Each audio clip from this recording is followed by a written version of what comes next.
तो दोस्तों स्वागत है आप लोग का Q&A विद सत्यम में। दोस्तों एलपी टेक्नीशियन के लिए दोस्तों मैं आप लोगों के लिए साइंस करा रहा था, जिसमें दोस्तों मैं आपका टोटल साइंस के 3000 क्वेश्चन कराने वाला हूँ। 3000 क्वेश्चन कराने वाला हूँ। 3000 क्वेश्चन की प्रैक्टिस, जिसमें दोस्तों केमिस्ट्री के आपके 1000 क्वेश्चन होंगे, बायो के आपके 1000 क्वेश्चन होंगे और फिजिक्स के आपके 1000 क्वेश्चन होंगे। तो सभी की प्रैक्टिस आपकी डेली चल रही है। ये आपकी आज की केमिस्ट्री की क्लास है, जिसमें आपका ये 3rd क्लास है। तो चलिए दोस्तों, अगर आपको आंसर पता है तो साथ साथ कमेंट करते चलिएगा। तो चलिए स्टार्ट करते हैं। पहला क्वेश्चन 91 नंबर क्वेश्चन आपकी स्क्रीन पर है। इसमें क्या कहता है, निम्नलिखित में से किस पदार्थ में ऑक्सीजन नहीं है। तो ऑक्सीजन किसमें नहीं है, तो अगर आंसर आपको पता है तो जरूर कमेंट करके बताइएगा। तो देखिए, आपका कांच में ऑक्सीजन है, रेत में, सीमेंट में, लेकिन आपको मिट्टी तेल में जो ऑक्सीजन नहीं है। तो देखिए, मिट्टी तेल में आपका जो है कौन सा एक मेटल है जिसको रखा जाता है, तो आपका देखिए सोडियम को किस में रखा जाता है, मिट्टी तेल में। ये आपका क्वेश्चन बन सकता है। तो एक कौन सा मेटल है जिसे चाकू से काटा जा सकता है, तो ये आपका सोडियम है। तो ये क्वेश्चन आपका बनता है, तो जरूर इसको याद रखिएगा। चलिए अगला क्वेश्चन, वायु क्या है। तो देखिए वायु क्या है, वायु आपका मिश्रण है, लेकिन किसका मिश्रण। देखिए यहाँ पर वायु क्या है, तो यहाँ पर ऑप्शन भी दिए हैं, यौगिक है या मिश्रण है। तो देखिए आपका वायु एक मिश्रण है। तो चलिए अगला क्वेश्चन, आंसर आपको पता है साथ में कमेंट करके चलिएगा। स्टेनलेस स्टील क्या है। देखिए यहाँ पर स्टेनलेस स्टील की बात करिए तो आपका स्टील और स्टेनलेस स्टील दोनों में फ़र्क है। देखिए स्टील आपका देखिए ये का मिश्रण होता है, किसका दोस्तों, मिश्रण होता है, लेकिन स्टील आपका प्योर होती है। तो स्टेनलेस स्टील के आपके बर्तन बनाए जाते हैं, आपने देखा होगा। चलिए अगला क्वेश्चन है, निम्नलिखित में से कौन न तत्व है और ना ही यौगिक है। तो यहाँ पर पूछा है ना तत्व है और ना ही आपका यौगिक है। तो ये आपका क्या है, देखिए तो तत्व भी है ना यौगिक है, तो ये आपका वायु है। क्या दोस्तों, वायु आपका ना ही तत्व है और ना ही ये यौगिक है, ये आपका मिश्रण है। क्या, ये आपका मिश्रण है। पारा आपका जानते हैं HCl होता है और सोडियम क्लोराइड यानी कि NaCl, यानी कि आपका खाने वाला नमक होता है, जो आप घर में यूज करते हैं, पारा। चलिए अगला क्वेश्चन है, पदार्थ का चतुर्थ अवस्था। देखिए पदार्थ की चतुर्थ अवस्था क्या होती है, ठोस, द्रव, गैस। इसके बाद आपकी आती है प्लाज्मा। तो ये चतुर्थ अवस्था आपकी क्या होती है, प्लाज्मा। ये क्वेश्चन आपका बढ़िया है, किसमें, प्लाज्मा। चलिए निम्नलिखित में से कौन एक यौगिक है। तो यहाँ पर देखिए यौगिक की बात करिए तो यौगिक इनमें से कौन सा है। तो अगर यौगिक की बात करें तो आपका ये रेत है। क्या दोस्तों, रेत आपका एक यौगिक है। कौन, रेत। चलिए बाकी आपके सारे मिक्सचर हैं। विरंजक चूर्ण क्या, दोस्तों ये मिक्सचर नहीं है, थोड़ा सा कन्फ्यूजन क्रिएट ना करिए। ये आपका मिक्सचर नहीं है, आपका ये मिक्सचर नहीं। हीरा का क्वथनांक कितना होता है, 2.4। ये आपको याद रखना है। सॉरी, अपवर्तनांक कितना है, 2.4। विरंजक चूर्ण क्या, अब यहाँ पर देखिए विरंजक चूर्ण की बात करिए तो विरंजक चूर्ण आपका क्या, ये आपका भी यौगिक है। क्या दोस्तों, आप इस तरह से क्वेश्चन आपके बनते हैं। विरंजक चूर्ण क्या है, तो आपका ये एक यौगिक है। बारूद होता है, तो बारूद क्या होता है, देखिए बारूद क्या होता है आपका, बारूद भी आपका मिश्रण होता है। क्या दोस्तों, आपका बारूद एक मिश्रण है। दोस्तों आपके जो क्वेश्चन आपका लेवल जो है धीरे धीरे से आपका ऊपर उठता चलेगा, तो आप आखिरी में देखिएगा क्वेश्चन किस प्रकार से आपको देखने को मिलेंगे इसमें। तो आप लोग धीरे धीरे से पढ़ते रहिएगा, ये मत सोचिए ये इजी क्वेश्चन है।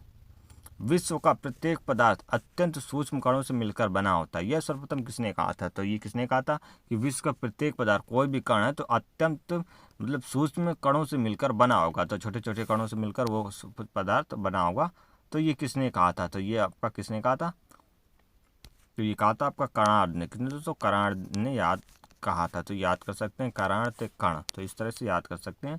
कोयला क्या है, तो देखिए कोयला, कोयला क्या आपका, कोयला एक तत्व है। क्या दोस्तों, कोयला एक आपका तत्व है। चलिए अगला क्वेश्चन है, हीरा क्या है। तो यहाँ पर हीरा की बात करिए तो हीरा की क्या है, हीरा भी आपका एक तत्व है। क्या दोस्तों, हीरा भी आपका एक तत्व है। चलिए निम्नलिखित में से रासायनिक यौगिक कौन सा है। यहाँ पर देखिए रासायनिक यौगिक की बात करें तो रासायनिक यौगिक आपका कौन सा है।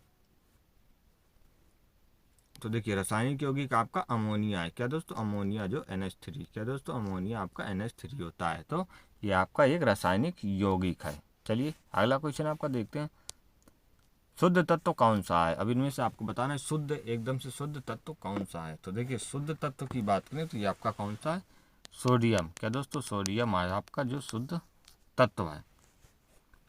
चलिए अगला क्वेश्चन आपका, किस वैज्ञानिक ने परमाणु सिद्धांत की खोज की थी। तो परमाणु सिद्धांत की खोज किसने करी थी, कई बार क्वेश्चन आपका बन चुका है। तो परमाणु सिद्धांत की खोज आपकी किसने करी थी, ये करी थी आपकी जॉन डाल्टन ने। किसने दोस्तों, जॉन डाल्टन ने करी थी। परमाणु सिद्धांत की खोज किसने करी थी, जॉन डाल्टन ने की थी। चलिए अगला क्वेश्चन है, निम्नलिखित में से एक कौन अस्थायी कण है। तो यहाँ पर अस्थायी कण की बात करी है तो ये जो अस्थायी कण होता है आपका न्यूट्रॉन होता है। क्या दोस्तों? न्यूट्रॉन होता है जो आपका अस्थायी कण होता है। चलिए अगला क्वेश्चन है, निम्नलिखित में से कौन एक आवेश रहित कण है? इसमें मतलब आवेश रहित कण पूछा है, जिसमें कोई भी आवेश जिसमें कोई पॉजिटिव और नेगेटिव आवेश नहीं होता है। तो इनमें से कौन सा है? तो आपको पता होगा नाभिक में जो है इलेक्ट्रॉन, प्रोटॉन, न्यूट्रॉन होते हैं। तो यहाँ पर देखिए कौन सा एक आवेश रहित कण नहीं है, है। यहाँ पर पूछा है कौन एक आवेश कण है, तो ये जरूर आपको ध्यान रखना है, तो यानी कि न्यूट्रॉन। लेकिन न्यूट्रॉन जो है आपका आवेश रहित है। चलिए अगला क्वेश्चन है, इसमें कोई भी आवेश नहीं है। चलिए अगला क्वेश्चन है, परमाणु विद्युतता क्या है? तो परमाणु विद्युतता क्या है? तो परमाणु विद्युतता आपकी ये उदासीन है। क्या दोस्तों? उदासीन है। चलिए, एक इलेक्ट्रॉन की खोज किसने की थी? तो इलेक्ट्रॉन की खोज किसने करी थी? तो इलेक्ट्रॉन की खोज आपकी किसने करी थी? ये आपकी करी थी थॉमसन ने। किसने दोस्तों? थॉमसन ने करी थी। इलेक्ट्रॉन की खोज थॉमसन ने करी थी। चलिए अगला क्वेश्चन है आपका, प्रोटॉन की खोज किसने करी थी? तो यहाँ पर देखिए प्रोटॉन की खोज की बात करें तो ये किसने करी थी? आपकी करी थी रदरफोर्ड ने। यहाँ पर किसकी दोस्तों?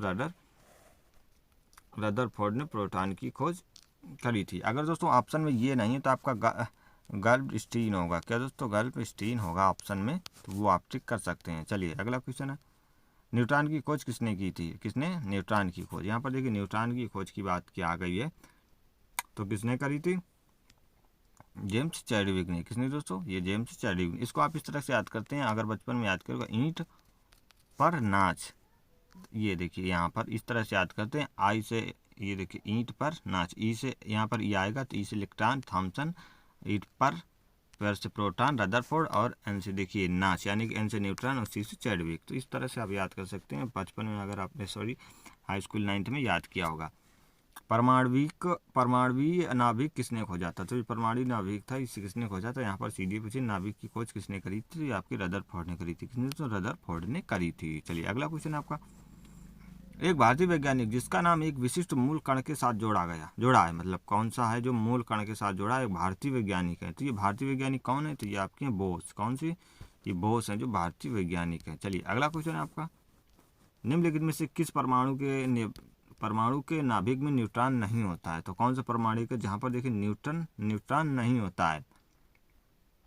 तो ये आपका कौन है? ये आपका हाइड्रोजन है। हाइड्रोजन का देखिए, हाइड्रोजन में जो आपका न्यूट्रॉन नहीं होता है, परमाणु के नाभिक में आपका न्यूट्रॉन नहीं होता है। चलिए अगला क्वेश्चन है, इलेक्ट्रॉन के तरंग प्रकृति की खोज सर्वप्रथम किसने की थी? इलेक्ट्रॉन के तरंग की खोज सर्वप्रथम किसने करी थी? तो तरंग की बात करें तो ये करी थी किसने? डी ब्रोगली ने। किसने? तो डी ब्रोगली ने जो करी थी आपकी तरंग की खोज सर्वप्रथम करी थी। चलिए, तत्व के सबसे छोटे भाग को क्या कहा जाता है? देखिए तत्व के सबसे छोटे भाग, किसी एलिमेंट के जो है सबसे स्मॉल पार्ट को क्या कहते हैं? तो देखिए ये कहते हैं क्या?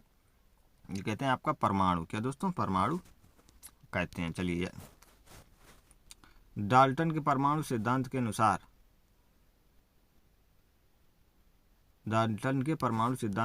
कौन सा सबसे छोटा कण स्वतंत्र रूप से रह सकता है? तो सबसे छोटा कण स्वतंत्र रूप से कौन रह सकता है? तो ये आपका जो अणु है, जो स्वतंत्र रूप से सबसे छोटा कण ये रह सकता है। चलिए, क्वेश्चन के अकॉर्डिंग आपको जवाब देना है। कैसा क्वेश्चन क्या पूछ रहा है उसी के अकॉर्डिंग आपको जवाब देना है। किसी परमाणु के गुण निर्भर करते हैं। तो आप इस बार देखिएगा पेपर क्वेश्चन के आपके इसी प्रकार से बनने वाले हैं। तो किसी परमाणु के गुण निर्भर करते हैं, तो किस पर निर्भर करते हैं? तो ये आपका देखिए इलेक्ट्रॉनिक संरचना पर। किस पर? इलेक्ट्रॉनिक संरचना पर जो है निर्भर करते हैं गुण, किसी भी परमाणु के गुण। चलिए, न्यूट्रॉन और प्रोटॉन के संख्याओं के योगफल को क्या कहते हैं? तो देखिए न्यूट्रॉन और प्रोटॉन की संख्याओं के योगफल को क्या कहते हैं? तो उन्हें कहते हैं आप द्रव्यमान संख्या। क्या दोस्तों? द्रव्यमान संख्या कहते हैं। जहाँ पर न्यूट्रॉन और प्रोटॉन की संख्याओं के योगफल को क्या कहते हैं? द्रव्यमान संख्या।